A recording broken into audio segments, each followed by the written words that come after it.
नमस्कार, स्वदेश एजेंडा देख रहे हैं आप और मैं हूं आपके साथ राखी। भारत में सोना और शेयर बाजार निवेशकों की पहली पसंद रहा है, लेकिन सोना एक ऐसा इन्वेस्टमेंट एसेट है जो आपके बुरे वक्त में भी काम आता है। आज के बाजार की रफ्तार के हिसाब से भी शेयर बाजार की अपेक्षा सोना खरीदना ज्यादा फायदेमंद साबित हो रहा है। भारत में सोने की कीमत प्रति 10 ग्राम 1,13,000 से ज्यादा पहुंच चुकी है, जिसके 1,50,000 के पार पहुंचने की उम्मीद भी है। लगातार कीमतें बढ़ने से इस साल सोने ने निवेशकों को 49% का रिटर्न दिया है, इसलिए सोना भारतीयों की पहली पसंद बना हुआ है। वहीं पिछले एक हफ्ते में शेयर मार्केट में तगड़ी गिरावट देखने को मिली। केवल 5 दिन में ही निवेशकों को 16 लाख करोड़ का झटका लगा है। इस हफ्ते बाजार बंद होने पर वैल्यूएशन में करीब 7 लाख करोड़ रुपए की कमी आई है, जो पूरे हफ्ते के दौरान सबसे बड़ी गिरावट रही। विशेषज्ञों की राय है कि अगर अंतर्राष्ट्रीय बाजार में अनिश्चितता बनी रहती है तो सोने की कीमतों में और उछाल आ सकता है। वहीं घरेलू मांग में भी बढ़ोतरी इस कीमत को प्रभावित कर रही है। त्योहारों में सोने की मांग ने उसकी कीमतों को बढ़ा दिया है और लोग सोने को सुरक्षित निवेश के तौर पर देख रहे हैं। कीमतों में उतार चढ़ाव के बावजूद खरीदी में कोई कमी नहीं आई। अब सवाल है कि क्या भारतीय शेयर मार्केट को छोड़कर सोने में निवेश करने को ज्यादा तवज्जो दे रहे हैं? क्या दुनिया की अर्थव्यवस्था को देखते हुए सोने की कीमत 1,50,000 से ज्यादा हो जाएगी? और क्या दुनिया की वित्तीय हालत को देखते हुए भारत का शेयर मार्केट संभल पाएगा? हम विस्तार से चर्चा करेंगे, उससे पहले देखिए ये रिपोर्ट।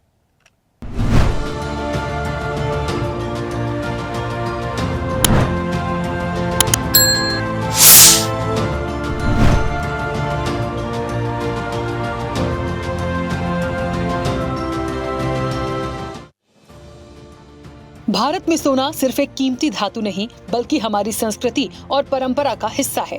भारत में सोना हमेशा से सुरक्षित निवेश माना गया है। बड़े बुजुर्ग कहते हैं कि जिसके घर में सोना होता है वो चैन से सोता है।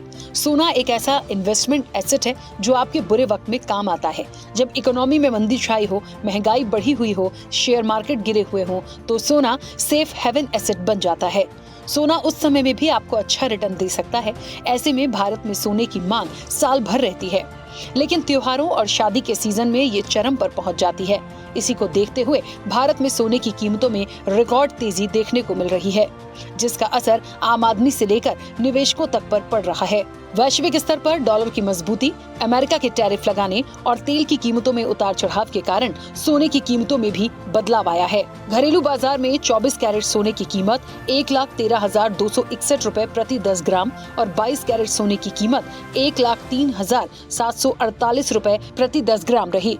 प्रमुख वैश्विक निवेश बैंक गोल्डमैन सैक्स का अनुमान है कि सोने की कीमतों में करीब 50% की भारी बढ़ोतरी हो सकती है। जो पिछले 10 सालों की बात करें तो ऑल टाइम फेवरेट गोल्ड की कीमतों में जबरदस्त बढ़ोतरी देखने को मिली। साल 2015 में जहां 10 ग्राम सोने का भाव 26,343 रुपए था, 2016 में 28,623 रुपए, 2017 में 29,000 रुपए, 2018 में 31,000 रुपए, 2019 में 35,000 रुपए, 2020 में 48,651, 2021 में 50,000 रुपए, 2022 में 56,100 रुपए, 2023 में 61,100 रुपए और 2024 में 76,160 रुपए रहा। वहीं जनवरी 2025 से सितंबर 2025 तक भारत में 24 कैरेट सोने की कीमतों पर नजर डालें तो जनवरी 2025 में 80,000 रुपए, फरवरी 2025 में 85,000, मार्च 2025 में 87,550, अप्रैल 2025 में 1,02,170, मई 2025 में 95,000, जून 2025 में 97,500, जुलाई में 2025 में 99,200, अगस्त में 2025 में 1,05,170 रुपए थी, जो सितंबर 2025 में बढ़कर 1,13,000 रुपए से ज्यादा हो गई है। इसके साथ ही गोल्ड ने साल 2025 में अब तक के करीब 49% बम्पर रिटर्न दिया है। अगर हम पिछले 10 सालों में गोल्ड का रिटर्न देखें तो लॉन्ग टर्म इन्वेस्टर्स ने शानदार मुनाफा कमाया है। 2015 में गोल्ड ने दिया -6.64% रिटर्न, 2016 में गोल्ड ने दिया 10.08% रिटर्न, 2017 में गोल्ड ने दिया 5.67% रिटर्न, 2018 में गोल्ड ने दिया 8.25% रिटर्न, 2019 में गोल्ड ने दिया 24.90% रिटर्न, 2020 में सोने ने दिया 27.91% रिटर्न, 2021 में सोने ने दिया -4.09% रिटर्न, 2022 में सोने ने दिया 14.38% रिटर्न, 2023 में सोने ने दिया 14.88% रिटर्न, 2024 में सोने ने दिया 21.43% रिटर्न और 2025 में अब तक सोना दे चुका 49% रिटर्न। साल 2025 में अब तक सोना 49% रिटर्न दे चुका है। जनवरी 2025 में सोना 82,233 रुपए प्रति 10 ग्राम पर था। अब सितंबर में सोने की कीमत 1,13,000 रुपए से ज्यादा है। इधर निवेश के हिसाब से भारतीय शेयर बाजार की तुलना करें तो इस हफ्ते बाजार बंद होने पर लगातार छठवें दिन गिरावट देखने को मिली। कारोबार के दौरान सेंसेक्स 800 अंकों तक टूट गया, वहीं निफ्टी गिरकर 24,650 के भी नीचे पहुंच गया। ये शेयर बाजार की पिछले 7 महीनों की सबसे लंबी गिरावट है। सिर्फ 5 दिनों में ही निवेशकों के 16 लाख करोड़ रुपए स्वाहा हो गए। वहीं शुक्रवार को एक ही दिन में 7 लाख करोड़ का नुकसान हुआ, जो पूरे हफ्ते की सबसे बड़ी गिरावट थी। बैंक निफ्टी में भी जबरदस्त गिरावट देखी गई। हर सेशन में बाजार नीचे बंद हुआ। बीएसई पर लिस्टेड कंपनियों का मार्केट कैप 16 लाख करोड़ कम हो गया। अब सवाल ये है कि आखिर ये गिरावट क्यों देखने को मिली। पहली वजह रही अमेरिका के H-1B वीजा का असर शेयर बाजार पर पड़ा। हफ्ते की शुरुआत में ही इसकी वजह से भारतीय आईटी कंपनियों के शेयर्स में जोरदार गिरावट आई। वीजा फीस बढ़ने से आईटी सेक्टर पूरे हफ्ते दबाव में रहा। इसके अलावा रुपया डॉलर के मुकाबले कमजोर पड़ गया। वहीं ग्लोबल तनाव से कच्चे तेल के दाम बढ़ गए। इससे महंगाई का डर बढ़ा। शेयर मार्केट में विदेशी निवेशकों ने शुक्रवार को 16,057 करोड़ के शेयर बेचे। वहीं घरेलू निवेशकों ने भी 11,464 करोड़ निकाल लिए। बाजार में पैसा कम होने से गिरावट तेज हुई। इधर ट्रंप ने नया फार्मा टैरिफ बम फोड़ा। ट्रंप ने फार्मा पर 100%, फर्नीचर पर 50% और भारी ट्रकों के इंपोर्ट पर 25% टैक्स लगा दिया, जिससे भारतीय कंपनियों पर असर पड़ा। कुल मिलाकर भारत में शेयर बाजार की तुलना में भारत में गोल्ड ऑल टाइम फेवरेट बना हुआ है और दामों में रिकॉर्ड तेजी के बाद भी जमकर खरीदारी हो रही है। स्पेशल रिपोर्ट, स्वदेश न्यूज।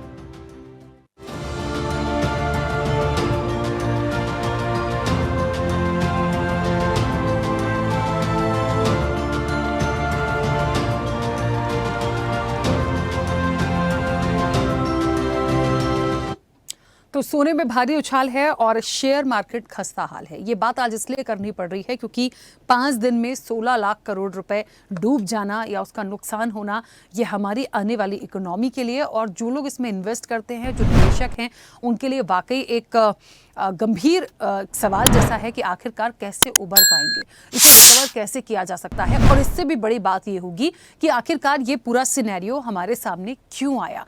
बहुत सारी चीज़ें इसके पीछे हैं, बहुत सारे पॉइंट है। देखिए, ये बात बिल्कुल सही है कि सोने में जिस तरीके से उछाल हुआ है, ये एक इसकी पहली वजह बिल्कुल हो सकती है, लेकिन हमें बाकी चीज़ों पर भी जाना पड़ेगा, जिसमें से ट्रंप का टैरिफ है, क्रूड ऑयल है। इसके अलावा आप देखिए कि रुपए में जो गिरावट हुई, वो बहुत सारे फैक्टर हैं, उनने कितना प्रभावित किया। और यदि ये सारे फैक्टर्स प्रभावित कर रहे हैं तो आप समझ लीजिए कि यदि और चीज़ें ऐसी आती गई तो हम कहाँ जाएंगे। क्योंकि हमारा शेयर मार्केट या भारतीय बाजार यदि इस तरीके से डाउन हुआ तो हमारी इकोनॉमी पर बहुत फर्क पड़ेगा। हम सीधे चर्चा पर चलते हैं। हमारे साथ मेहमान जुड़े हैं। सबसे पहले आपका परिचय करा दें। भारतीय जनता पार्टी का पक्ष रखेंगे संदीप वर्मा। संदीप जी, बहुत स्वागत चर्चा में जुड़ने के लिए। कांग्रेस का पक्ष रखेंगे डॉक्टर शिवानंद हुलियारकर। शिवानंद जी, आपका भी बहुत स्वागत है। अर्थशास्त्री हैं और फाउंडर है वॉइस ऑफ बैंकिंग के अश्वनी राणा। अश्वनी जी, आपका भी बहुत स्वागत है। इंटरनेशनल ट्रेड पॉलिसी एक्सपर्ट हैं सुरेश मनचंदा। सुरेश मनचंदा जी, आपका भी बहुत स्वागत है। और share market expert Diwakar Sahu हमारे साथ जुड़े हैं। दिवाकर जी, आपका भी बहुत स्वागत है। मैं चर्चा की शुरुआत सबसे पहले दिवाकर जी आपसे ही करूंगी, और इसलिए क्योंकि सबसे ज्यादा जो डाउन हुआ मार्केट वो शेयर मार्केट को कहा जा रहा है। एकदम से खस्ता हाल हुआ। ये जो गिरावट है और ये जो गिरावट जो रीजंस बताए जा रहे हैं, जो जिस तरीके से आई है, कैसे हम इससे उबर पाएंगे? क्योंकि लगातार टैरिफ की मार भी है। टैरिफ के साथ साथ मतलब 5 दिन में 16 लाख करोड़ रुपए चले जाना, ये बहुत बड़ी चीज़ है। कैसे इससे हम उभरेंगे? देखिए, इसमें एक ही बात मैं बोलूँगा, गिरावट हमेशा मार्केट में टेम्परेरी होती है और ग्रोथ परमानेंट है।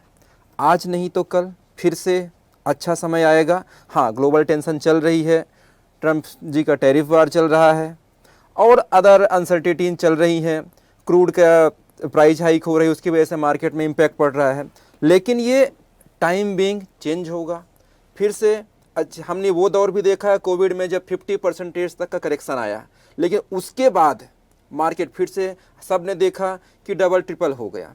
तो फिर से वो दौर आएगा, क्योंकि मार्केट में करेक्शन तो हर दौर हमेशा होता रहा है। 2 साल 3 साल का एक दौर आता है जब मार्केट अप ट्रेंड में चलता है, फिर कंसोलिडेट करता है या थोड़ा डाउन ट्रेंड में जाता है, और उसके बाद फिर से बाउंस बैक करता है। तो फिर से करेगा, ऐसा कुछ इतना बुरा भी नहीं है। हाँ, समस्याएं हैं, और जैसा कहा जाता है आपदा में अवसर ढूंढने का है, तो हमारे यहाँ की जो लोकल कंपनियाँ हैं, है ना, वो आपदा में अवसर ढूंढेंगी, कुछ नया मार्केट एक्सप्लोर करेंगी।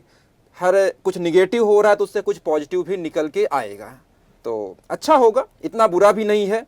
हाँ, जो समस्याएं हैं उस समय सबको मैं यही बोलूँगा कि थोड़ा थोड़ा इन्वेस्ट करें, बच के रहें, संभल के रहें, फिर अच्छा समय आएगा, लमसम डालेंगे, अच्छा डालेंगे और अच्छा कमाएंगे। तो थोड़ा वेट एंड वॉच करना पड़ेगा हमें। बिल्कुल ठीक है, क्योंकि एक नीति और नियत होनी चाहिए कि किस तरीके से चीज़ों पर बढ़ना है, क्योंकि जो लोग इन्वेस्ट करते हैं, जो इन चीज़ों पर डील कर रहे हैं, उनके लिए तो ये वाकई में बहुत एकदम से ऐसी चीज़ें हो गई हैं जिसको बैलेंस करना बड़ा मुश्किल है। अश्विनी जी, मेरी आवाज़ पहुँच रही है? बताइए। अश्विनी जी, क्योंकि शेयर मार्केट में जो गिरावट हुई और सोने में जो भारी उछाल है उसकी कीमतों में, ये बहुत टाइम से हम चीज़ें देख रहे हैं, लेकिन ये जो 5 दिन का एक रिकॉर्ड निकल कर आया जिसमें 16 लाख करोड़ का नुकसान हुआ है। ट्रंप का टैरिफ है, क्रूड ऑयल की मार है, रुपए में गिरावट आई, ये सारी चीज़ें जब एक साथ होंगी, हम अपनी इकोनॉमी को कहाँ देखें? देखिए, पहली बात तो ये है कि भारत की इकोनॉमी जो है वो अच्छी है, लेकिन कुछ लोगों को वो सुहा नहीं रहा कि भारत की अर्थव्यवस्था क्यों बढ़ रही है। पहली बात तो अब हमारे जो मार्केट एक्सपर्ट भी बता रहे थे कि शेयर मार्केट जो है वो सेंटीमेंट के आधार पर चलती है। जैसा ही कोई सेंटीमेंट खराब आता है तो वो ऊपर नीचे होती है, और उसमें जो मरता है वो रिटेल इन्वेस्टर मरता है, बड़े इन्वेस्टर को उससे कोई नुकसान होता नहीं। और दूसरा, हमारे अभी ये जो शेयर मार्केट में वो जो उछाल थोड़ा थोड़ा दिनों बाद आता है, ये इंटरनल इकोनॉमी के कारण नहीं है, ये एक्सटर्नल इश्यू है। ट्रम्प एक सुनियोजित बम फोड़ देते हैं। अभी उन्होंने जैसे फार्मा का बम फोड़ा, उस बम फोड़ने से पहले, उस टैरिफ लगाने से पहले उनके जो इन्वेस्टर्स हैं वो मार्केट में खेल कर चुके होते हैं, और जैसे ही होता है मार्केट एकदम धड़ाम आती है। तो ये अभी जो प्रेजेंट में पिछले कुछ समय से ये ट्रम्प के कारण से मार्केट इन्फ्लुएंस हो रही है, जहां तक मुझे समझ आता है।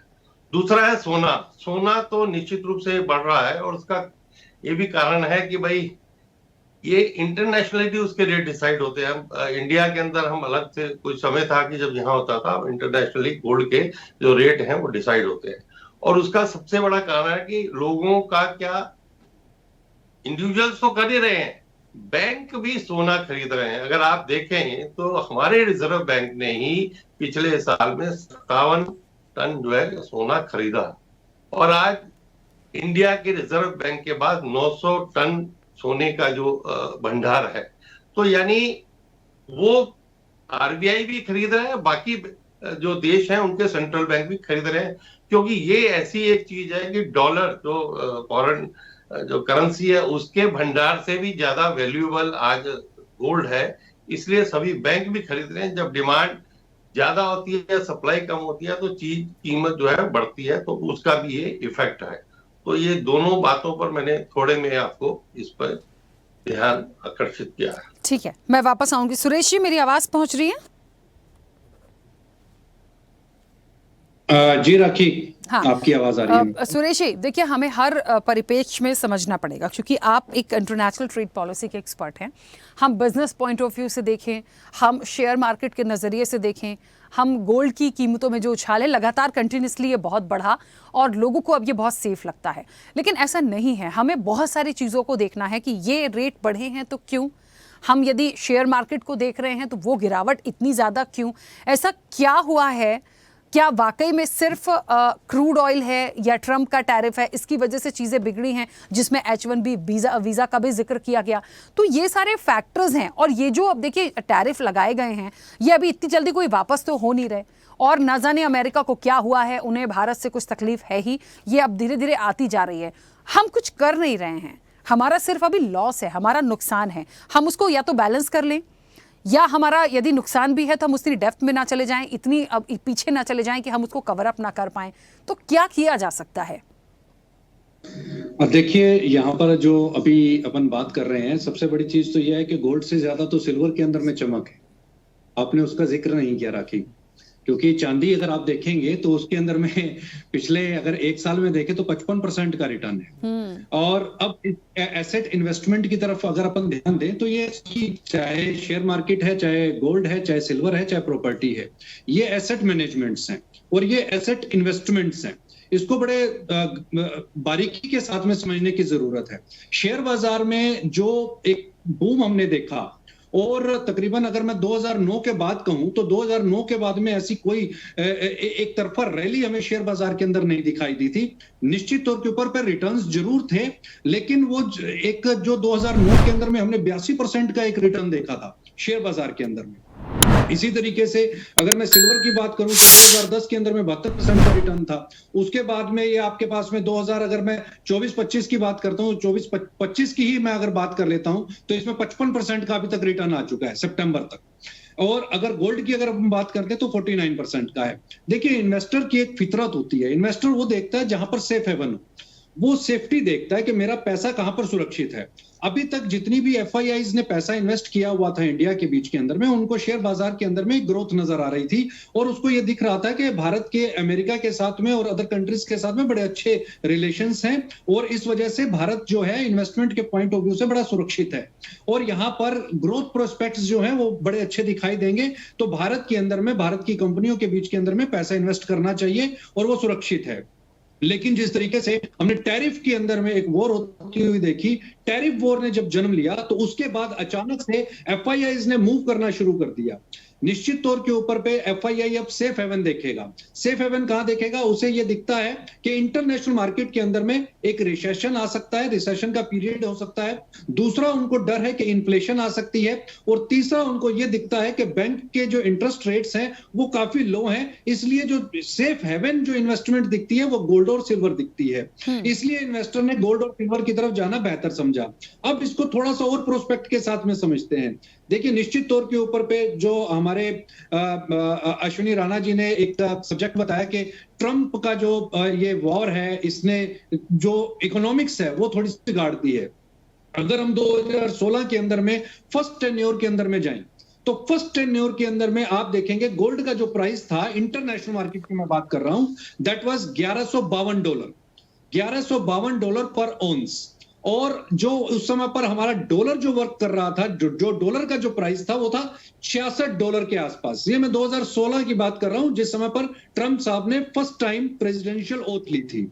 उसके बाद का जो 4 साल का जो टेन्योर रहा है उसके अंदर में एक ट्रेमेंडस हमने जंप आते हुए देखा और 2016 के अंदर में इंडिया के अंदर जो गोल्ड का प्राइस था वो था 28,040 रुपए। फिर उसके बाद 2020 की अगर मैं बात करता हूं तो डॉलर यहां पर स्ट्रॉन्ग हुआ, रुपया यहां पर कमजोर हुआ। देखिए, गोल्ड हम इंपोर्ट करते हैं और गोल्ड के जो इकोनॉमिक्स हैं वो सारे के सारे इंटरनेशनल सर्कमस्टांसेस के ऊपर पे डिपेंड करते हैं और हमारी पूरी फुल्ली जो डिपेंडेंसी है वो इंटरनेशनल मार्केट्स के ऊपर पे है। उस समय पर 2020 के अंदर में जब ट्रंप साहब गए अपनी सीट से और वो इलेक्शन दोबारा जीत नहीं पाए, तो उस समय पर वो डॉलर को छोड़ करके गए $75 पर, यानी $66 से $75, $9 का एक शार्प रन आया। और उसके साथ में जो गोल्ड था वो $1590 था, जस्ट मात्र 1590, यानी 1290 से 1590 के बीच के अंदर में $300 का ही मात्र एक जंप आया था। लेकिन इंडियन डोमेस्टिक मार्केट के अंदर जो प्राइस के अंदर में जो हमने एस्केलेशंस देखी थी वो 43,300 रुपए, यानी कि उस 4 साल के पीरियड के अंदर में 65% का रिटर्न आ चुका था। उन 4 सालों में 65% का वो एक शार्प रिटर्न था गोल्ड के अंदर में। उसके बाद बहुत सारे ऐसे सर्कमस्टांसेस रहे जिसकी वजह से गोल्ड के प्राइसेस के अंदर में हमने अप एंड डाउन देखा। गवर्नमेंट की पॉलिसीज आई, डॉलर को स्ट्रॉन्ग करने के लिए गवर्नमेंट ने गोल्ड के प्राइस के ऊपर पे जो इंपोर्ट ड्यूटीज है उनको इंक्रीज किया, उन्हें 2% से बढ़ा करके 16% तक लेकर के जाया गया। तो वहां से फिर माफ कीजिएगा 12%, तो 12% से फिर उसको अभी पिछले साल के जो बजट आए, बजट के अंदर में गोल्ड के ऊपर जो इंपोर्ट ड्यूटी 12% की थी, क्योंकि स्मगलिंग बहुत बढ़ रही थी गोल्ड के ऊपर पे, तो उसको नीचे वापस किया गया और 4 से 6% के ऊपर पे उसको लेकर के आया गया। तो ऐसे बहुत सारे सर्कमस्टांसेस है। इसमें जो सबसे इंपॉर्टेंट सर्कमस्टांस है वो एक और मैं यहाँ पर ट्रंप की तरफ ही इशारा करूंगा। 2024 के बाद में 2025 जनवरी 2025 में जब उन्होंने ओथ ली है, तो इंटरनेशनल मार्केट के अंदर में जो गोल्ड के प्राइसेस हैं, देखिए डोमेस्टिक, एक तो हम बात कर रहे हैं कि इंडिया के अंदर में गोल्ड का प्राइस क्या ट्रंप की वजह से बढ़ रहा है, क्या शेयर मार्केट ट्रंप की वजह से टूट रहा है? नहीं, इसके पीछे आपको पूरा इंटरनेशनल सिनेरियो जज करना पड़ेगा कि इस समय पर इंटरनेशनल सिनेरियोस क्या चल रहे हैं। हमें यह देखना पड़ेगा कि इस समय पर सेंट्रल बैंक्स ने एकदम से अचानक आकर के बाइंग शुरू कर दी है। 2024-2025 के अंदर में आपके सेंट्रल बैंक ऑफ पोलैंड ने जबरदस्त बाइंग की है, नेशनल बैंक ऑफ पोलैंड ने, उसने जबरदस्त बाइंग की है, करीब करीब 147 टन गोल्ड जो है उन्होंने परचेज किया है। और 2017-18 के अंदर जब पोलैंड ने इसी तरीके की खरीदारी की थी, तब उस समय पर एक हमने जबरदस्त तेजी गोल्ड के अंदर में प्राइसेस के अंदर में आते हुए देखी थी। और इस समय पर दूसरी एक सबसे बड़ी चीज, देखिए डॉलर का प्राइस जितना ज्यादा बढ़ेगा और उसके साथ साथ में इस समय पर फायदा सबसे ज्यादा किसको है? इस समय पर गोल्ड का सबसे ज्यादा रिजर्व जो है वो अमेरिका के पास है। 8,831 मीट्रिक टन गोल्ड जो है वो अमेरिका के पास में है, और उसके बाद दूसरे नंबर पे जर्मनी आता है। अब बात आती है 13 और 14 के अंदर में जो इस तरीके की एक्टिविटीज यहां पर देखने को मिली गोल्ड के अंदर में, और सेंट्रल बैंक्स की एकदम अचानक खरीदारी देखने को मिली, उसके पीछे भी लॉजिक ये है कि ईटीएफ बाइंग्स आनी शुरू हो गई थी। अगर आप ये देखेंगे तो इंडिया के अंदर भी ईटीएफ बाइंग्स यहां पर शुरू हो गई थी 2012-13 के अंदर में, और सबसे पहला ईटीएफ रिलायंस लेकर के यहां पर आया था। और उसका मतलब यह है कि आपको फिजिकल गोल्ड लेने की जरूरत नहीं है, आप एक पेपर जिस तरीके से आप शेयर खरीदते हैं उसी तरीके से आप गोल्ड में बाइंग कर सकते हैं। अब ये जो ईटीएफ का जो मकड़ जाल है, ये जबरदस्त मकड़ जाल है। अब इसके अंदर में लोगों को फिजिकल गोल्ड नहीं चाहिए, इसमें लोगों को पेपर गोल्ड चाहिए कि आपने एक पेपर एग्रीमेंट साइन कर लिया कि इतना गोल्ड जो है वो मैंने इस फ्ला बैंक से परचेज कर लिया, बट मैंने उसकी फिजिकल कोई डिलीवरी नहीं ली, और जब मैं चाहूंगा शेयर की तरह इसको सेल कर दूंगा। तो इसमें भी आपका एक डीमेट अकाउंट खुलता है, उस डीमेट के अंदर में आपके नाम पर गोल्ड असाइन हो जाता है कि ये गोल्ड जो है वो राखी जी का है। अब राखी जी के पास में फिजिकल गोल्ड नहीं है, अब उनको ना तो चोरी का डर है, ना ये है कि उन्होंने तो ये देखा कि मैंने तो मेरे पास ये एक्स्ट्रा सरप्लस मनी है, इसको मुझे गोल्ड के अंदर में इन्वेस्ट कर देना है, और क्योंकि गोल्ड के प्रति जो है एक थोड़ा सा अट्रैक्शन है। तो ईटीएफ बाइंग्स जब से बढ़ी हैं तब से गोल्ड के अंदर में हमने एक ट्रेमेंडस चेंज आते हुए देखा है, एक रैली आते हुए देखी है। इसके साथ साथ में एक और सब्जेक्ट यहां पर अपन देखने को कोशिश करेंगे। इंडिया की जो इस समय पर रिजर्व बैंक के पास में होल्डिंग है वो केवल मात्र 876 मीट्रिक टन की है, और पूरे वर्ल्ड के अंदर में इंडिया जो है वो 8वें स्थान पर आता है। पहले नंबर पर जैसा मैंने पहले बताया अमेरिका है, दूसरे नंबर पर आपके पास में जर्मनी है, इटली है, फ्रांस है।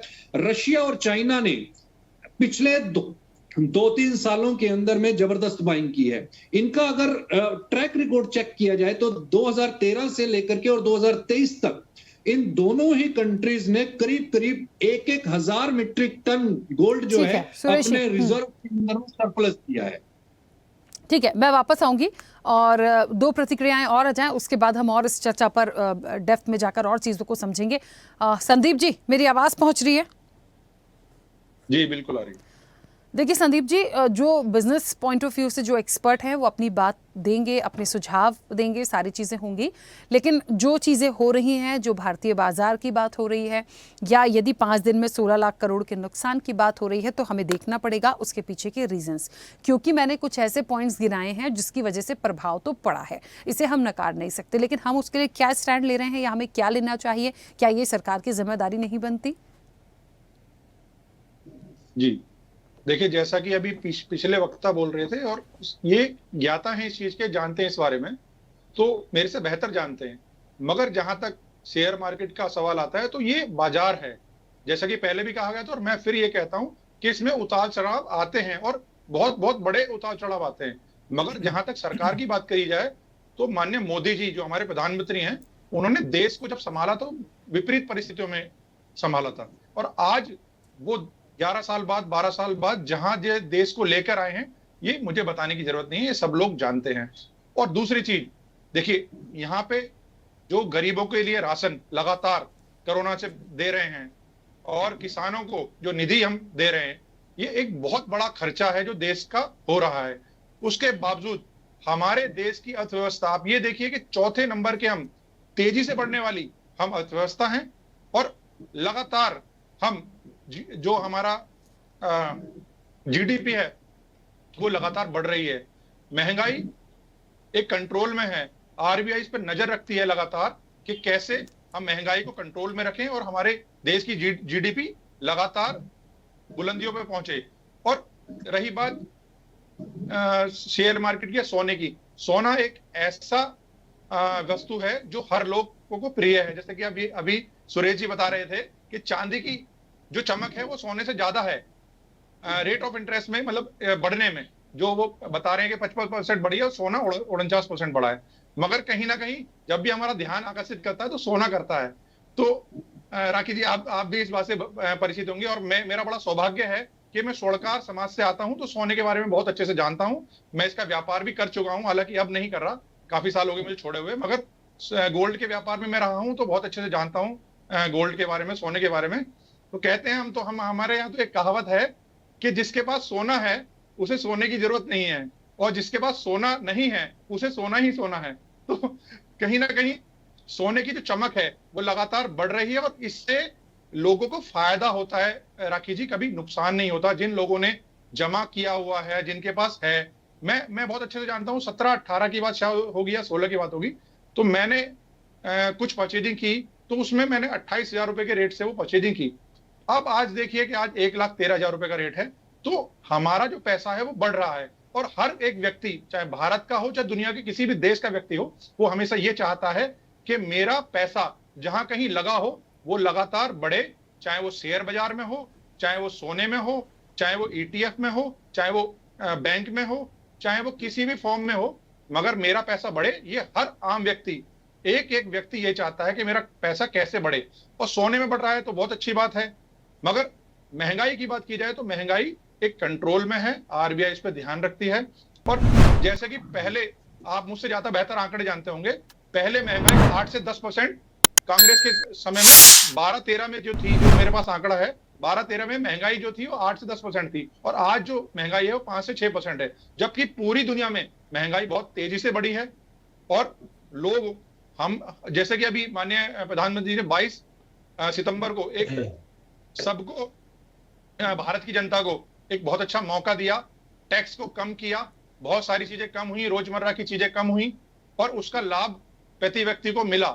तो माननीय प्रधानमंत्री हमारे नरेंद्र मोदी जी हमेशा देश की चिंता करते हैं, चाहे वो विकास में हो, चाहे वो सड़कों में हो, चाहे वो आपका बिजली में हो, चाहे वो गैस की योजना हो, चाहे वो गरीबों को किसी भी तरह के घर देने की योजना हो, शौचालय बनाने की योजना हो, अनंत हमारी जो योजना है उसका लाभ देश के लोगों ने उठाया है। इसमें कोई अतिशयोक्ति नहीं है, और इसी कारण देश, और देश नहीं बल्कि दुनिया, माननीय प्रधानमंत्री नरेंद्र मोदी जी को पसंद करती है, ठीक है, उन्हें सराहती है, और उन्हें हमेशा आगे बढ़ा रही है। ठीक है संदीप जी, वापस आऊंगी। शिवानंद जी की प्रतिक्रिया और आ जाए, उसके बाद हम इसके सुझाव पर आते हैं कि ये जो चीज़ें हुई, मेन पॉइंट्स क्या हैं और इससे हम कैसे उभर पाएंगे, और क्या इसको सबसे ज़्यादा प्रभावित कर रहा है, क्योंकि ये वो पॉइंट्स हैं जिस पर चर्चा होना बेहद ज़रूरी है। हम सिर्फ ये सोच के बैठ जाएं कि मार्केट है, अप एंड डाउन होता रहता है, नहीं। मार्केट यदि है तो यदि हम 5 दिन में इतना नुकसान झेल रहे हैं तो हमें आगे के लिए इंतजार करना पड़ेगा। ऐसा नहीं है कि हमने 5 दिन में इतना नुकसान झेला है तो 5 दिन में हम इतना कवर कर लेंगे। थोड़ा सा हमें इन चीज़ों को गहराई से समझने की ज़रूरत है। शिवानंद जी, सबसे ज्यादा क्या प्रभावित करता है इस पूरे सब्जेक्ट पर? यदि मैं एक प्रतिक्रिया आपकी मांगूं, क्या लगता है सबसे ज्यादा किस सेगमेंट ने प्रभावित किया? गुड इवनिंग राखी जी और पूरा पैनलिस्ट को नमस्कार। देखिए, आदरणीय देश के प्रधानमंत्री नरेंद्र मोदी जी जब से आए तब से मेरे को लगता है कि पनौती जैसा लग रहा है मेरे को। दूसरी बात, इन्होंने गौर, गरीब, दलित, पिछड़ों के लिए कोई सोच नहीं, फार्मर के लिए सोच नहीं, युवा युवती के बारे में सोच नहीं। आज शेयर मार्केट देखिए, शेयर मार्केट और गोल्ड की बोल रहे हैं, ऑयल है, क्रूड ऑयल है, स्टील है, कुछ भी अगर एक्सपोर्ट इंपोर्ट कुछ भी नहीं किया। दूसरी बात, डोनाल्ड ट्रम्प, देखिए मेरे पास जो जानकारी है, डोनाल्ड ट्रम्प 100 तक जाने का तय हुआ है, महंगाई चरम पर। इसका पूरा जिम्मेदारी नरेंद्र मोदी जी है। नरेंद्र मोदी जी और 40 पार्टी लेके अलीबाबा 40 और पार्टी बैठे हैं, इनका हमेशा महंगाई का कोई लेना देना नहीं। पहला देखिए 500-1000 रुपए लेके जाते, 2-2 थैली भर के लेके आते थे। अभी गौर गरीब दलित पिछड़ों की बिजली बिजली घर का बिजली भी कितना महंगा हो गया। सब अडानी को दे दिया। मैं महाराष्ट्र पुणे से आता हूँ, पुणे में अडानी को दिया। पहला ये 1500-2000 आता था, अभी डायरेक्टली 3500-4000 रुपए आना चालू हो गया। कंप्लेंट किया तो कोई सुनने के लिए तैयार नहीं है। भ्रष्टाचारी चरम पर्च पर है, महंगाई चरम पर्च पर है। देखिए अमेरिका मुकेश अंबानी के साथ है, और चाइना में अभी आदरणीय देश के प्रधानमंत्री नरेंद्र मोदी जी गौतम अडानी के लिए गए थे, 140 करोड़ जनता के लिए नहीं गए। महंगाई चरम पर्च पर है। अभी देखिए लेह लद्दाख में जो सोनम जी इतना 6 साल से प्रोटेस्ट कर रहे हैं, 15 दिन से भूख हड़ताल कर रहे हैं, उनको उठा के अरेस्ट कर दिया। नेपाल में देखिए अगे लेह लद्दाख में जब 5 अगस्त 19 में देश के प्रधानमंत्री नरेंद्र मोदी अमित शाह जी ने इन्होंने मीटिंग लेके जम्मू कश्मीर के टाइम 370 हटाया। उस टाइम इन्होंने जबान दिया था लेह लद्दाख का हम अलग स्वतंत्र दर्जा देंगे। उनका मांग ये है कि लद्दाख का जो लेह लद्दाख का स्वतंत्र दर्जा राज्य का चाहिए। दूसरी बात, वहां के जाति जनगणना आदिवासी में समावेश करना चाहते हैं। और लोकसभा का उधर सिर्फ लेह लद्दाख है, उधर कारगिल का भी दो लोकसभा सीट कर दीजिए। और आर्टिकल 6 में करने के लिए बोल रहे हैं। और ये लोगों ने शिवानंद जी, प्रेशर बना के हम शेयर मार्केट पे बात कर रहे हैं, हम अपनी इकोनॉमी पे बात कर रहे हैं। हम लेह लद्दाख पे बात नहीं कर रहे हैं। राखी जी, उसका रीजन ये भी है। राखी जी, आप ऐसा मत समझिए, इसमें ये भी जिम्मेदारी है। कल के नेपाल इंडिया में होने जा रहे हैं। आज उत्तराखंड में देखिए, उत्तराखंड में पुष्कर धामी का क्या हो गया। ये सब महंगाई की चरम पर युवा युवती का उधर का पेपर फूटा हुआ है। अब गोर गरीब दलित अभी दसरा जो अभी दसरा आया, नवरात्रि आया, उसके बाद दिवाली है। गरीबों के लिए एक पहला रहता था, जिसके पास सोना है वो शांति से सो सकते हैं। ये बीजेपी नरेंद्र मोदी जी पनौती है, जब से आया तब से महंगाई चरम पर है। तुर्की से रिश्ता खराब कर दिया, बांग्लादेश से खराब कर दिया, श्रीलंका से खराब कर दिया, चाइना से जाके अभी जाके तू महीने कर रहे हैं। 26 माता भगिनी सिंदूर के ऊपर राजनीति कर रहे हो। इसमें राखी जी हमेशा इश्यू हो रहे हैं। दूसरी बात, इनका कोई लेना देना नहीं। First finance minister Nirmala Sitharaman को चेंज करना चाहिए तुरंत।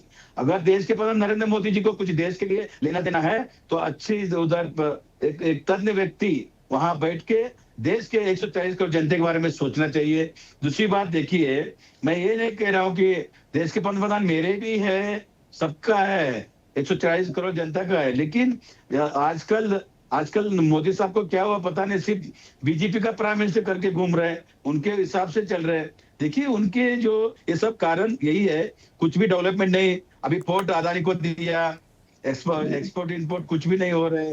शिवानंद जी, आपको क्या लगता है प्राइम मिनिस्टर नरेंद्र मोदी को क्या करना चाहिए यदि हमने 5 दिन में 16 लाख करोड़ का नुकसान झेला है, या सोना यदि बढ़ रहा है और यहाँ यदि हमें गिरावट मिल रही है, तो करना क्या चाहिए? मैं तो ये पूछ रही हूँ।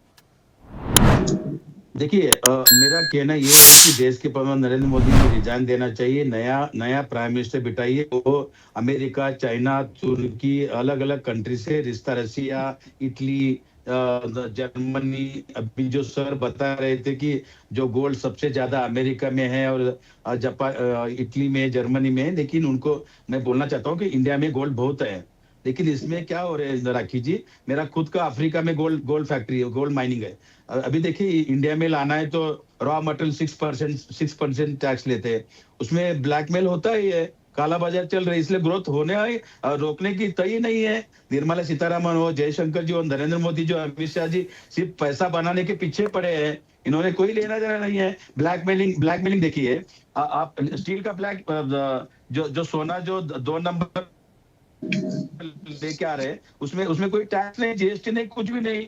बड़े मायने सब बीजेपी नेताओं के पास ही भर के चल रहे हैं, और बीजेपी नेताओं के पास ही पैसा सोना पड़ा है, और गौर गरीब दलित पिछड़े सुसाइड हो रहे हैं, उनको कोई लेना देना नहीं है। ये लोगों को कोई भी लेना देना नहीं है। गौर गरीब दलित फार्मा के लिए शौचालय बनाया, शौचालय में पानी ही नहीं है। मोदी साहब कौन सा शौचालय बनाया, ये मैं पूछना चाहता हूँ मेरे मित्र बीजेपी प्रवक्ता को। शौचालय क्या शिवानंद जी, ये गोल्ड और शेयर मार्केट में शौचालय था क्या राखी जी? मैं बोलते समय टोका टोकी कर रहे थे मेरे मित्र, ये गलत है। बीजेपी प्रवक्ता को क्या हुआ आजकल? अरे भाई महंगाई चरम पर है। आज 2 करोड़ नौकरी नहीं दिया, युवा युवती को मैं बोल रहा हूँ राखी जी, आने वाले दिन बहुत खतरनाक खतरा है। सीज फायर डोनाल्ड ट्रंप किया, टेरिफ आज भी 100% जाएगा। इसका पूरा जिम्मेदार देश के पंतप्रधान नरेंद्र मोदी जी पूरी तरह से जिम्मेदार लेके रिजाइन देना चाहिए। लेकिन वही तो मैं पूछ रही हूँ शिवानंद जी, उनके इस्तीफा दे देने से क्या इतनी भरपाई हो जाएगी?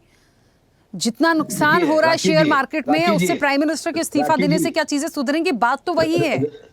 राखी जी देखिए, चैनल पे जो तज्ञ लोग बैठे हैं उनको सब पता है। अगर नेशनल चैनल पे बैठ के मैं तो झूठ नहीं बोल सकता। देखिए देश के प्रधानमंत्री नरेंद्र मोदी जी, झूठ के अलावा बोलते भी नहीं भाई, आप ये लोग झूठ ही बोलते हैं। इनको कोई एक्सपोर्ट इंपोर्ट का क्या नॉलेज है? कौन सा डेवलपमेंट किया, कौन सा 10 काम अच्छा काम किया मोदी साहब, बताइए। इतना बौखला गया है तो उनको पूछिए कौन सा नरेंद्र मोदी जी ठीक है। हाँ सर ठीक है। शिवानंद जी एक सेकंड रुकिएगा, अब कई सारे मेहमान कुछ कहना चाह रहे हैं और हम उस पॉइंट पर आ जाएं जो इस चर्चा का एक कंक्लूजन निकालेगा। प्लीज 1 मिनट रुकिए, 1 सेकंड सुरेश जी, 1 सेकंड सुरेश जी मुझे एक जवाब दे दीजिए, फिर उसके बाद बोलिए। 1 सेकंड सर, 1 सेकंड। हाँ संदीप जी कंप्लीट करिए जल्दी से। जी मैं पहले तो शिवानंद जी से कहना चाहता हूँ, इन्होंने 2 बार बोला, एक बार शुरू में और बाद में। इन्होंने देश के प्रधानमंत्री, माननीय देश के प्रधानमंत्री को पनौती बोला। मैं इन्हें जवाब देना चाहता हूं, वो तो क्या है क्या नहीं है दुनिया जानती है, देश नहीं दुनिया जानती है कि उन्होंने अपना और इस देश का नाम, हमारे भारत का नाम कैसे विश्व के पटल पर बढ़ा है ये वो जानते हैं। मगर अब मैं पनौती बता दूं, पनौती कौन है? पनौती है राहुल गांधी। वो पनौती है कांग्रेस के लिए, और कांग्रेस के लिए कैसे पनौती है कि जहां वो गए वहां कांग्रेस हारी, जहां उन्होंने पैर रखा वहां सुपड़ा साफ हो गया। अरे भैया शिवानंद जी बीच में बोलिए। सर आप लोग वोट चोरी और बिहार को मत लाइए। मैं एक ऐसे बहुत गंभीर सब्जेक्ट पर हूं जहां जो शेयर मार्केट में जो लोग प्लीज निवेश करते हैं, जो लोग इससे जुड़े हुए हैं या सोने में जो चल, हम एक कंक्लूजन निकालना चाहते हैं सर चर्चा से। सर मैंने एक शब्द अर्थव्यवस्था पे बोला, मैंने एक शब्द सोने पे बोला, और मैंने शेयर मार्केट बोला, और एक शब्द मैं और बताना चाह रहा हूं कि हमारे देश की जो अर्थव्यवस्था है वो 4थे नंबर पे है, फास्टेस्ट है, सबसे तेजी से बढ़ने वाली। दूसरा, हमारे स्टॉक मार्केट जो है वो भी 4थे नंबर पर आती है।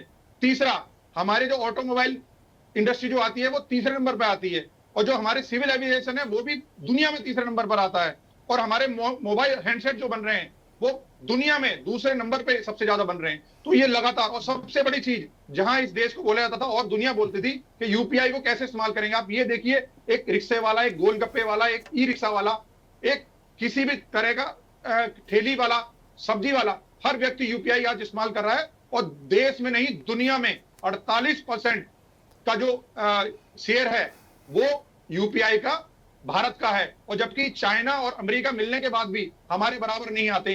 ये देश के माननीय प्रधानमंत्री जी की देन नहीं है, हमारे भारत की देन नहीं है। तो मुझे ये बताएं शिवानंद जी या कोई भी बताए ये किसकी देन है? और लगातार हमारे देश को ऐसी बुलंदियों पर पहुंचाया है, और आज हमारे देश का नाम इतना विशाल और इतना बड़ा किया है कि अमेरिका की स्थिति भी मैं ज्यादा कुछ, 1 मिनट संदीप जी, मैं ज्यादा कुछ नहीं बोलूंगी क्योंकि पक्ष और विपक्ष हमेशा अपनी, आप लोग एक पॉजिटिव बोलेगा, एक नेगेटिव बोलेगा। नहीं संदीप जी, मैं एक चीज कहना चाहती हूँ, मैं बस एक ही चीज बोलूंगी, आप समझ जाएंगे मैं क्या कह रही हूँ। देखिए ट्रंप के टैरिफ पर स्टैंड लिया जाए, हमारी फॉरेन पॉलिसी क्या कहती है उस पर बात कर लीजिए, बस इससे ज्यादा मैं कुछ नहीं कहूंगी। कुछ जवाब हमारे पास भी होना चाहिए, हम बैठे बैठे मुंह नहीं देख सकते ना, कुछ हमारे भी टैरिफ्स हो सकते हैं, कुछ हमारी भी टर्म्स एंड कंडीशंस हो सकती हैं। ऐसा नहीं है कि आप 100% कर देंगे, 25% कर देंगे, 50% कर देंगे, आप सब कुछ कर देंगे, हमारी इकोनॉमी ध्वस्त करने की कोशिश करेंगे और हम मुंह देखेंगे। तो मैं बस इतना कहूंगी कि हमें अपनी उस जगह पे पर्टिकुलर स्टैंड लेना चाहिए। बाकी एक्सपर्ट हैं वो अपनी बात रखेंगे। रुकिए शिवानंद जी 1 सेकंड रुकिएगा, कुछ कह रहे थे अश्विनी जी। हाँ बोलिए। हाँ सुरेश जी इसके बाद आ रही हूँ जल्दी से। अश्विनी जी। नहीं, मैं ये कह रहा हूँ कि इतना सीरियस विषय है, इसके ऊपर जनता को जो आप मैसेज देना चाहते हैं वही मैसेज ऐसी डिबेट में इस प्रकार के लोग गड़बड़ कर देते हैं।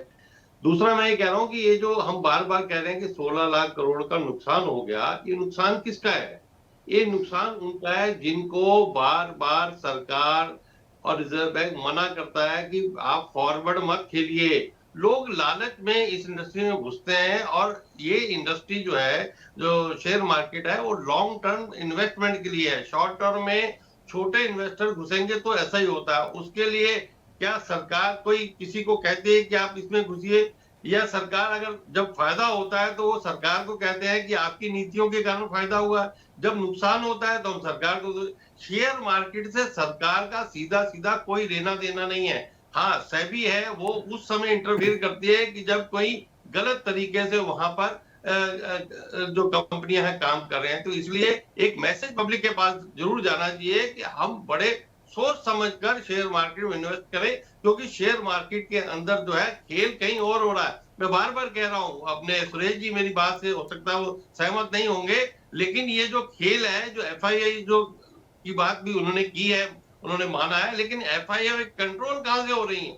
इस देश की अर्थव्यवस्था को ध्वस्त करने के लिए वो लोग एक बहुत सुनियोजित षड्यंत्र कर रहे हैं कि जो आर्थिक प्रगति है हमारी उसको रोका जाए।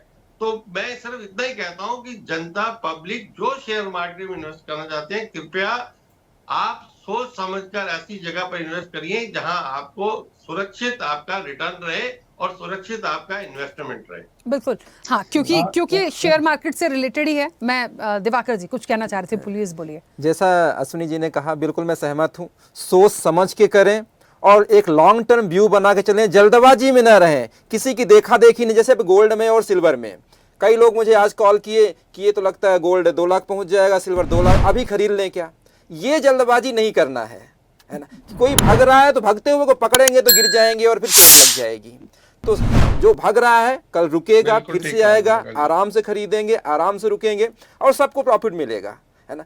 तो जल्दबाजी नहीं करना है। और जैसे सर ने बोला कि फॉरवर्ड खेलते हैं, तो बिल्कुल उस पर ध्यान रखें। सेबी तो बड़े बड़े अक्षरों में सबकी, जैसे आप अपना ऐप खोलेंगे उसमें एक डिस्क्लेमर भी देता है कि 90% लोग लॉस में हैं। आप जो भी करें सोच समझ के करें। तो रिटेलर से विशेष मेरा आग्रह है कि देखा देखी ना करें, और मार्केट गिर रहा है तो जल्दबाजी में लॉस भी ना बुक करें, जल्दबाजी में मार्केट से ना निकलें। थोड़ा लॉन्ग टर्म व्यू बना के रखें। देश अच्छा है, अपना इकोनॉमी अच्छी है और आने वाला समय भी अपना ही होगा। हम तरक्की करेंगे और हमारा मार्केट भी बहुत ऊपर जाएगा, बहुत अच्छा प्रॉफिट मिलेगा, लेकिन जल्दबाजी में कोई निर्णय ना लें।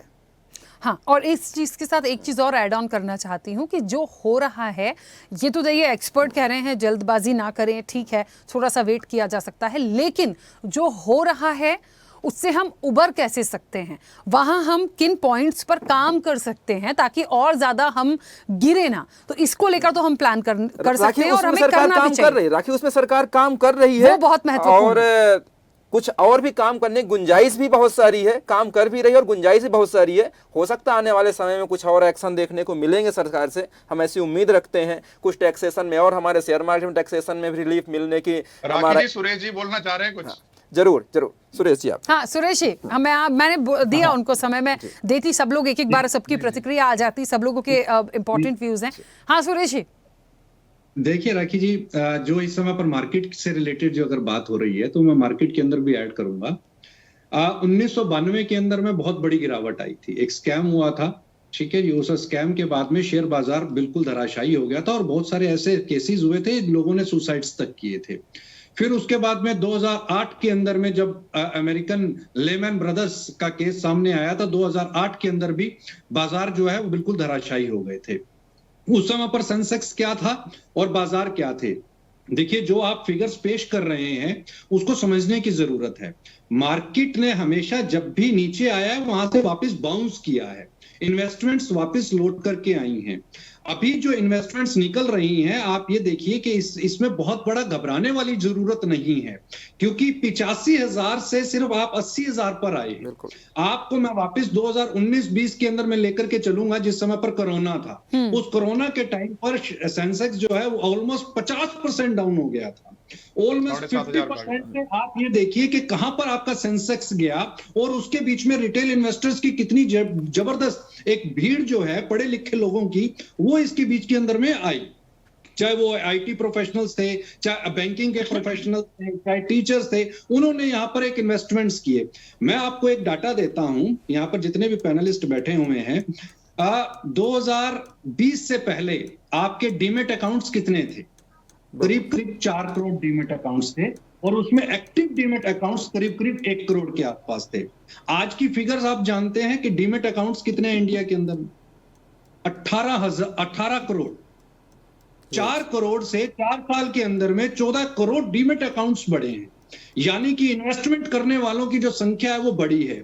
ये जो 85,000 से सिर्फ 80,000 सेंसेक्स आया है, केवल मात्र 5,000 पॉइंट्स टूटा है। ये 5,000 पॉइंट्स एक बहुत बड़ी त्रासदी नहीं है कि हम ये सोच लें कि सेंसेक्स ने ये कर दिया वो कर दिया। देखिए, कुछ चुनिंदा कंपनीज हैं उसके ऊपर पे, क्योंकि बाजार जो है वो सेंटिमेंट्स के ऊपर पे काम करता है और शेयर बाजार बहुत सेंटिमेंटल है, वो एक छोटी सी खबर के ऊपर पे एक्ट करता है। और यहां पर जो इस पर छोटी सी खबर आई वो H1B वीजा की आई, उससे बाजार ने एक्ट किया। इसमें बहुत बड़ी ऐसी कोई त्रासदी वाली चीज नहीं है। अब भी यहां पर डिस्काउंट देखिए, ये एक अपॉर्चुनिटी के तौर के ऊपर पे लेना चाहिए। This is a very much good opportunity. जिसने इस अपॉर्चुनिटी को समझा वो यहां से नीचे से बाय करेगा। मैं आपको, यहाँ दिवाकर जी बोल रहे थे कि गोल्ड, भाई 1.25 लाख लोगों के फोन आते हैं। इसी तरीके के जिस समय पर गोल्ड जो था वो 6,000 रुपए, 2000 मैं आपको बताऊं 4-5 के अंदर में गोल्ड 6,000 रुपए था। 6,000 से जब इससे पहली बार 12,000 पर पहुंचा, संदीप वर्मा जी यहाँ पे हैं, शायद गोल्ड के अंदर में पहले काम कर चुके हैं, मैं बहुत अच्छा जानता हूँ। मैं 2000 में जो सोने का रेट था वो लगभग 2,800 रुपए था जी, वो 28। हाँ। जी, मैं वहीं पर आ रहा हूँ कि जो इस समय पर 2004-5 की मैं बात कर रहा हूं, उस समय पर 6,000 रुपए गोल्ड हुआ करता था। बिल्कुल ठीक है। 6,000 से जब 12,000 आया तो लोगों ने ये कहा कि 10,000 आएगा तब खरीदेंगे। तो 10,000 तो आया नहीं, वो 25,000 हो गया। 25,000 से 20,000 की वो वेट करते रह गए, तो वो अपॉर्चुनिटी लूजिंग भी होती है। तो जहां पर आपकी क्षमताएं हों वहां पर कुछ इन्वेस्टमेंट जरूर करना चाहिए। और इस जो इस समय पर बाजार के अंदर भी जो गिरावट है उसके अंदर भी आपकी जो पॉकेट है, मान लीजिए कि आपको 100 रुपए खर्च करने हैं, 100 रुपए इन्वेस्ट करने हैं, ये एक अपॉर्चुनिटी है। वहां पर आप 10 रुपए अभी इन्वेस्ट कीजिए ना, फिर अगर बाजार और नीचे जाएगा या ऊपर जाएगा वहां पर 10 रुपए और इन्वेस्ट कीजिए। इसको आप अपॉर्चुनिटी के तौर के ऊपर लीजिए और आप मेरे वर्ड्स आप नोट कर लीजिए कि अगले 2 साल के अंदर में यही सेंसेक्स जो आज 88,000, 87,000 से 80,000 आया है, ये आपको 1 लाख के ऊपर दिखाई देगा। ये श्योरिटी के साथ मैं इसको तो कह रहा हूं क्योंकि मुझे इसको ट्रैक करते हुए करीब 20 साल से ज्यादा का समय हो गया है और इसका हर उतार चढ़ाव मैंने अपनी नजरों से देखा है, शेयर बाजार हो या कमोडिटी बात। तो इसके अंदर में बहुत पैनिक होने की आवश्यकता नहीं है। रही बात जहां पर F&O की बात जहां पर आ रही थी, उसको भी मैं थोड़ा सा क्लियर करना चाहूंगा, 1 मिनट लूंगा। देखिए, F&O को इस तरीके से समझना चाहिए, हमारे हर एक घर के अंदर में नाइफ रखा हुआ है, चाकू है सबके घर में, ठीक है। वो चाकू का पता है कि इस चाकू से एक तो फल और सब्जी काटी जाती है और दूसरा किसी का मर्डर भी हो सकता है और किसी को नुकसान भी पहुंचाया जा सकता है, और बच्चों से इसको थोड़ा सा दूरी के ऊपर रखा जाता है। तो F&O जो सेबी ये कहती है कि 90% जो है वो यहाँ पर F&O के अंदर में लूजर्स हैं, शेयर मार्केट में नहीं, F&O में पर्टिकुलरली। F&O में अगर वो लूजर्स हैं तो यहाँ पर उसको उसकी अंडरस्टैंडिंग लेने की जरूरत है। उनको पता होना चाहिए कि F&O वो चाकू है जो 2 धार वाला चाकू है और लग सकता है, तो उसकी प्रॉपर एक ट्रेनिंग होनी चाहिए और उसको थोड़ा सा सुरक्षित स्थान के ऊपर पे रखने की आवश्यकता है। तो F&O कोई बुरी चीज नहीं है यहाँ पर।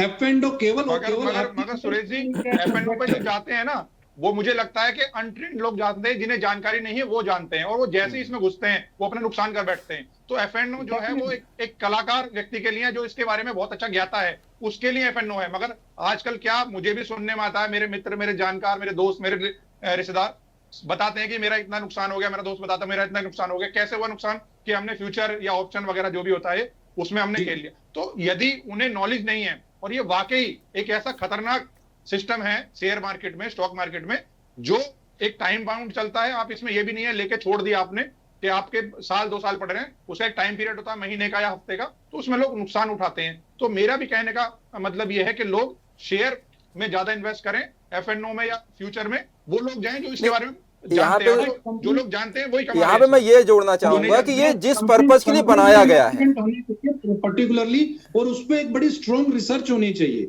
और खुद रिसर्च करें, सेल्फ रिसर्च करके आप उसमें लगाइए। देखिए, ये बाजार आपको ये समझना पड़ेगा, ये मार्केट है, ये बाजार है। बाजार के अंदर तो सब्जी का भाव भी सुबह कुछ और होता है, शाम को कुछ और हो जाता है। क्योंकि मेरे पास समय की सीमा है। दिवाकर जी कुछ कह रहे हैं, कंप्लीट यहाँ करिए। पे जैसे फ्यूचर ऑप्शन की बात हुई, तो जैसे मैं कहना चाहता हूँ फ्यूचर ऑप्शन एक हेजिंग के लिए बनाया गया है। अगर उसी पर्पज के लिए हम यूज करेंगे तो हम मुनाफे में रहेंगे। लेकिन आजकल ये इजी मनी के चक्कर में जितने भी नए लोग आ रहे हैं, एक छोटा सा इन्वेस्ट लेके आ रहे हैं और इसको सट्टा की तरह यूज कर रहे हैं, वो इजी मनी सबको डुबा रहा है। हेजिंग के लिए जिस काम के लिए बनाए, हेजिंग करेंगे तो बिल्कुल नहीं डूबेंगे आप। तो वैसा ही कुछ करें, ये मार्केट अच्छा है और सबके लिए अच्छा होगा। देखिए, जहां तक शेयर मार्केट की बात है, जो नुकसान हुआ उसके लिए हम क्या कर सकते हैं, कैसे हमें करना है, ये तो न्यूज आए। गोल्ड जो बढ़ रहा है वो भी चीजें हैं, उसकी भी एक वजह आई। लेकिन जो H1B वीजा की बात हुई सर, ठीक है, जो फार्मा पे टैरिफ की बात हुई, जो फर्नीचर पर बात हुई, जो हैवी ट्रक्स पर बात हुई, इसके लिए तो हमें ही बात करनी पड़ेगी ना। हम बात करें नहीं, मगर या हम भी कुछ ऐसा करें जिसका कोई सॉल्यूशन मिले। उस मैं तो ये कहती हूँ, यदि किसी भी टैरिफ की वजह से हमारी इकोनॉमी पे थोड़ा भी अप एंड डाउन आता है तो हमें स्टैंड लेना चाहिए, ये सरकार की रिस्पॉन्सिबिलिटी है। बस बात इतनी सी हो रही है। मगर इसमें अभी सुरेश जी ने बोला, ठीक है संदीप जी, एक सेकंड, शिवानंद जी कुछ कह रहे हैं। सर समय हो गया, प्लीज देखिए, मैंने सबको भरपूर समय दिया। एक सेकंड सुरेश जी, एक सेकंड रुकिए। हाँ शिवानंद जी। राखी जी एक ही रिक्वेस्ट है आदरणीय देश के पंतप्रधान नरेंद्र मोदी जी को कि सब कुछ भी करके अमेरिका हमेशा इंडिया के साथ दोस्ती अच्छा है। रसिया, इटली या चाइना के साथ ज्यादा अलर्ट रहना चाहिए। दूसरी बात ये कह रहा हूँ कि डोनाल्ड ट्रंप कल जाके टैरिफ ना बढ़ाए। टैरिफ जो अभी 50% किया वो कम करने का कोशिश करना चाहिए। नहीं सर, बात बची नहीं है शिवानंद जी, टैरिफ कम करने की बात की गुंजाइश ही नहीं बची है। 2 बार 3 बार नहीं 10 बार हो गया। हमारे पास कुछ नहीं है क्या कि हम जीत पाए या हम भी कुछ करें? हमारी भी तो चीजें होती होंगी। ये तो हमें सोचना पड़ेगा। हम क्यों अब बात करेंगे कि टैरिफ कम करो? राखी जी अभी प्रॉब्लम क्या हो रहा है, देश में भ्रष्टाचार बढ़ गया है। जब से नरेंद्र मोदी सर आए तब से देश में भ्रष्टाचार बढ़ गया है और चोर गद्दी चोर। दूसरी बात सुनिए, उत्तराखंड में मेरी फ्रेंड है आदिति नोटेला, अभी योगा टीचर है। आप ही देखिए, मिडिल कास्ट के लोग है, मेरी टीचर है। आज उत्तराखंड में इतना बड़ा बाढ़ हुआ, देश के प्रधानमंत्री नरेंद्र मोदी का जिम्मेदारी क्या है? वो तो जाना चाहिए ना। नेपाल जैसा परिस्थिति उत्तराखंड। सर मैं आपकी पूरी बातों का सम्मान करती हूँ, लेकिन हमारा सब्जेक्ट थोड़ा सा बहुत अलग है। मैं बार बार इस चीज को कोट कर रही हूँ और समय भी हो गया, मुझे फिलहाल रोकना पड़ेगा। आप सभी का बहुत शुक्रिया इस चर्चा में जुड़ने के लिए। सोने में भारी उछाल, शेयर मार्केट खस्ता हाल। देखिए, एक कंक्लूजन यदि निकालें तो ये होता है कि यदि जिन लोगों का नुकसान हुआ है या शेयर मार्केट में जो गिरावट आई है इतनी तेजी से, थोड़ा सा वेट करिए। चीजें अप एंड डाउन होती हैं, लेकिन इसके पीछे गवर्नमेंट की भी जिम्मेदारी है कि आप कैसे इन चीजों की भरपाई करेंगे। दूसरी चीज, जो टैरिफ को लेकर चीजें अप एंड डाउन हुई हैं या इकोनॉमी पर इफेक्ट करेंगी, उसको लेकर भी हमें तैयारी करनी है, हमें बात करनी है। हम क्या कर सकते हैं, ये सारी चीजें हमें करनी होगी। हम सिर्फ ये चीज लेके नहीं बैठ सकते कि हम सिर्फ इंतजार करें मार्केट फिर से अप होगा और हम वेट करें। हमें पीछे की चीजों को भी रेडी करना होगा। बस इतनी सी बात है। फिलहाल चर्चा में इतना ही। बने रहिए स्वदेश न्यूज के साथ। सबसे पहले देश। ऐसे ही वीडियोस के लिए लाइक करें, शेयर करें, फॉलो करें। YouTube पर जाकर सब्सक्राइब कर बेल आइकन दबाना ना भूलें और ताजा अपडेट्स के लिए स्वदेशलाइव.com पर जरूर जाएं।